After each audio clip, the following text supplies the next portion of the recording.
Bir oylik musobaqani teng yarmi o'z nihoyasiga yetdi va bizdagi natija yog' foizi 12% dan 8% ga tushdi. Hozirgi vazn 65 kg. Teridagi yog' kamayib, yelka va grud muskullari ajralib ko'rinishni boshladi. Lekin hali bel sohasida yog'lar bor. Ovqatlanish 3 mahal bo'lyapti. Trenirovka 3 kun va har silovoy mashqdan keyin 400 kilokaloriya kardio обязательно bo'lishi kerak. Eng hushyor bo'lish kerak bo'lgan yer proteinni barqaror ushlash kerak va uglevod, yog', tuzni keskin tushirmaslik kerak. Sababi muskullar bo'sh ko'rinishga kelib qoladi.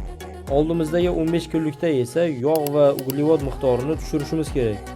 Suv va protein miqdorini esa ko'paytirishimiz kerak. Xuddi shunday jarayonni to'g'ri ketadigan bo'lsak, kelayotgan hafta press va tomirlar yaqqol ko'rinishni boshlashi kerak. Keyingi video va storieslarda har kunlik trenirovka, ovqatlanish ratsioni va musobaqaga tayyorgarlikni polni yoritib boraman.